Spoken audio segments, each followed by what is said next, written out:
What's going on, guys? Welcome back to another video. It's been a while. I took like a 1 month break. Sometimes you got to do that with this stuff. I don't do this for a living or anything, so if I don't have content to share, then I won't. But basically, today we're going to be working on the Evo. In the past, I did a front end refresh on the car. I touched up the lip and painted a few things, so on and so forth. And in other videos, I've done other things like we ended up redoing this piece. We repainted it, and the rear's lacking a little bit. So before I show you what we got in store, I should show you why we're doing this first. So first things first, which is probably the biggest thing. This is a problem with anybody who's running an Evo 9, JDM Evo 9 bumper. So let me explain for those that don't know. This bumper is a factory option, but it's not a factory option for cars, Evo 9s in the US. So because we have different crash regulations and stuff, we require a different bumper, and I'll show you a picture of it. The reason for that bumper being the way that it is because it requires a sturdier crash beam. So other countries outside the US don't need that. So this is why this is a better looking bumper, because their crash beam is different than ours. I hope that makes sense. But anyways, because of that, this leads us to have to kind of ghetto rig how the license plate is placed on here. And as you can see, it's kind of ghetto rigged. So I got a solution that hopefully works for this. So I'll show you inside once we get there. And then overall, we're going to be refreshing a couple things in the rear. I actually forgot about this in the past. So when I did the front, I ended up forgetting that this is even there. But ended up not repainting it like I did the rest. So we're going to be refreshing this bad boy. And I got a few other things. So I'll take you inside and I'll show you what we got in store. All right, guys, back inside, and let's start with the most important piece. This is hopefully the solution to our issue. I've actually had this for a while. I bought this about 1.5 years ago. I just haven't really found a time to install it. So I guess this is now. But this is a kit that I got from a member on Facebook last year. And I want to say I do have it. I think he added them to eBay since. But either way, I'll at least put his name out there so you guys can reach out to him if you're interested. But this is a whole kit for your license plate.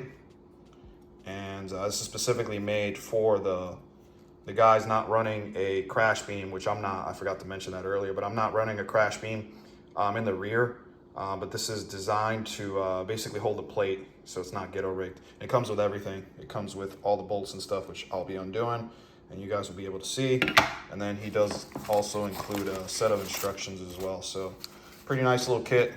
I always like supporting these types of mom and pop places rather than, you know, the big companies and stuff. But yeah, this is pretty detailed instructions, so we'll take a look at that. And then we'll also be installing a few other things. I haven't decided if I'm actually going to do this just yet, but I'm getting tired of those dull bulbs on the license plate, so I'm potentially going to upgrade to these. I'm kind of hesitant on it just because I don't know if I want to be advertising my license plate like that. So I don't know if I want to be, you know, riding down the street with, you know, bright lights shining on my license plate if I'm having some spirited fun. So there's that. I'm still undecided if I'm going to be installing this. This is a custom badge I had made a long time ago. When I say a long time ago, I meant like 2017. So it's been like 5 years. I bought a spare because I always ran 2 trunks. And this is one that I've had since. I'll list the details in the description of where to get one. Just know that this is a custom made badge. So this isn't like something that's just out there. I had to actually tell him what I wanted, and then we, you know, exchanged information, and he came up with this. So there's that. And then last but not least, this is a piece I've been wanting to run for a while. This is a Rexped exhaust shield. And it's obviously a replica. The real one is actually Voltex, I want to say, is the real company that actually has the original version of this. I didn't want to spend the money on a Voltex one. It's like $300. I don't think it's worth it. And All the other stuff on the Evo, all that carbon accents are all Rexped. So, I mean, this matches with that. So hopefully this isn't a pain in the ass to install. All right, guys, welcome back. Got everything taken off. So just to recap real quick, first thing you want to do is remove this panel right over here, which is right over there, and that'll expose some nuts that go literally, there's 4 of them down here. Once you undo it, you'll be able to see what I'm talking about. Remove the taillights. There should be some tabs over here, and then a bolt for each side. There is 1 bolt on the inside right there. As you can see, same thing on the other side. And then there's 2 last bolts. 1 up here, as you can tell, the bumper's already coming off. And then 1 down there. And then same thing on the other side. And then that's pretty much it. Woo! Shit.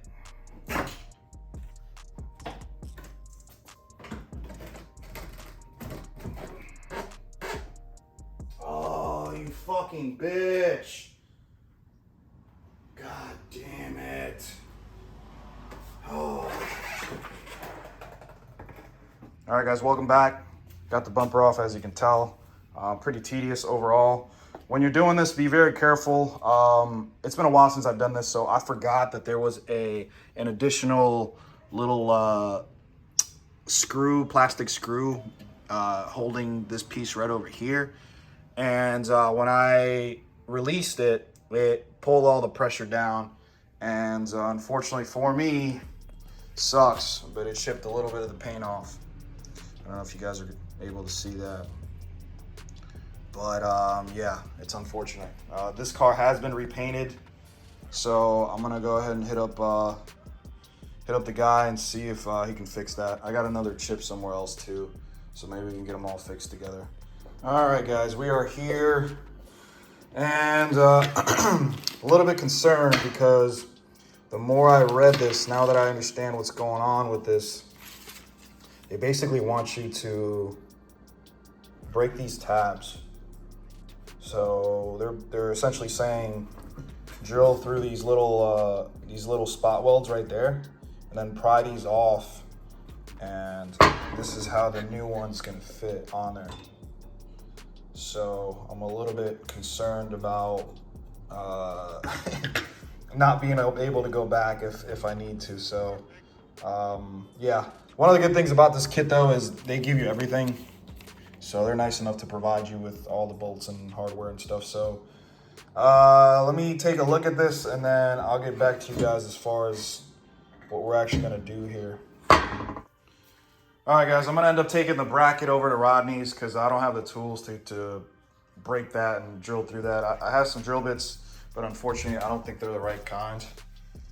These are for like interior stuff, but I took the liberty of wiping this bad boy down. Looks pretty good right now.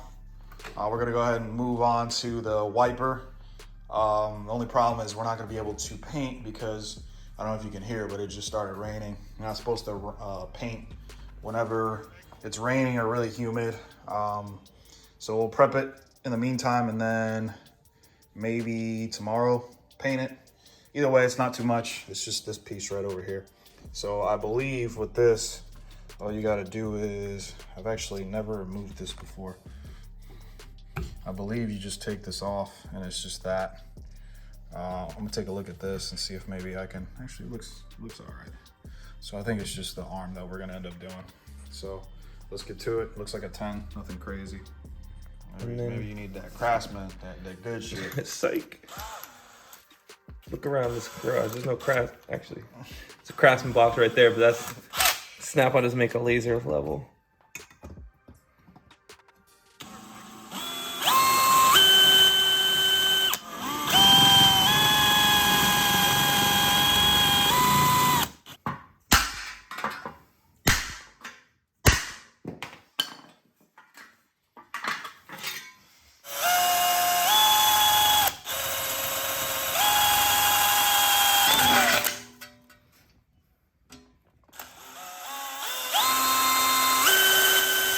All right, guys, welcome back. Got all the holes drilled in, as you can see. I did hit it with a little bit of paint, nothing crazy. Doesn't need to look perfect. I'm just making sure it doesn't rust over time, because this is exposed because it's on the bumper. So we're gonna go ahead and get this thing assembled. This is what it should look like when it's all finished. So I'll go ahead and put this together, and then I'll show you what it looks like. All right, guys, here we are. And we look just like we do in the picture, minus the lights. So we're gonna take this over to the car, hook it up to the lights, and then I'll go ahead and see if the LEDs are gonna be worth it or not. All right, guys, hopefully you can see well. But here we have the two comparisons. Obviously, this is the LED and this is the regular halogen one. At first, I was worried, man, but this looks really good. I was worried this is gonna be too bright, but it looks, I mean, it is brighter, but you can't beat the cleanliness of it, considering this looks old and yellow. So I think I'm gonna run these. All right, guys, moment of truth. Just got the bumper on. This is, I haven't gotten a real good look just yet. So we'll look at it together. Here we go. Wow, that looks pretty good. That's like perfect. I might end up shifting the license plate to the left a little bit, but that looks pretty damn good. It's pretty perfect on there. And one of the things I noticed, Chris Gorberry did a video where he has a right-hand drive Evo, and he went with obviously with the JDM setup, and it makes the license plate sit so low. So this is like perfect. Let me turn on the lights and see how we like the new LEDs. That looks pretty damn good, guys. I'm actually very glad I went with the LEDs. It looks really clean. But yeah, it looks good, and it looks. I thought it was gonna be a clash because I don't have LED tails, but it looks really good, really crisp. All right, guys, last piece that we have is this carbon fiber shield from Rexped. I know you're gonna ask, why didn't I do this while the bumper was off the car? And the reason for that is I didn't want to risk any more damage to anything. I don't have the room in the garage, and if I bring it inside, there's always, you know, the risk of scratching or dinging it up somehow. So that's why I didn't. I know some of you are gonna ask why I'm not running a crash bar, and believe it or not, that crash bar is only rated for like 5 to 10 miles an hour. So, and even if you get hit with that, the crash bar might actually, don't quote me on this, but I've seen some cars, they get hit from the rear, and the crash bar actually made more damage because of the 2 points. So if you get hit hard enough, that crash bar is not gonna save you. So that's basically the reason. Almost forgot to mention, we're gonna have to modify this. So unfortunately, because I'm running the extensions down there, it actually does not fit. So I'm gonna have to trim a portion of this little corner. I'm gonna do it little by little and then kind of see how it works. This is just 3M tape, nothing crazy. So I'll have to get the 3M tape, but first we'll go ahead and modify this. Got everything modded up. Tape is on. Now let's get this thing on. All right, guys, here we are. Just finished the shield. It's not a perfect fit. Unfortunately, when you're buying replica parts, they don't always fit perfectly, but it looks pretty good overall. I don't think it's going anywhere. It's a pretty good accent. I think it breaks up the flow here, and it gives it a little bit of contrast. All right, guys, we're gonna go ahead and wrap this video up. I got the badge set up right over there. It's obviously not on, just being held by tape, but I'm 50-50 on it. I'm not too sure if I want to do it, so just yet at least, so that's why I haven't fully committed to it. But overall, the rear of the car looks a lot better, looks cleaner. This bracket, it's a game changer. I think it looks really good. Yes, it's a little bit of work having to remove the bumper and all that stuff, but once it's on there, it's on there. But overall, it really cleaned up one of the things that I hated about the rear of this car, which is it just looked ghetto back here before. Not only did it flap, but it just didn't look right. It sat too high up, and you could tell that it was some ghetto-ness going on. So overall, the rear of the car is looking good. Unfortunately, it's been raining the past few days, so I haven't been able to take the car out. So this is where I'm gonna wrap this video up. I'll show you the rear in another video, but going to the little chip that I had, a little incident, I don't think this was caused by any scraping or anything. I think what ended up happening after taking a look at it is the the bumper was not removed when this car was repainted. So I think the paint from the bumper and the rear quarter was bonded together. And when I pulled it off, the paint had to go somewhere, so it ended up chipping. But not to worry, because I have arrangements to get this fixed next week. So that's gonna get fixed along with some other rock chips. But I'm gonna wrap this one up. I got some more mods for the Evo, so stay tuned for more, and I'll catch you in the next one, guys. Peace.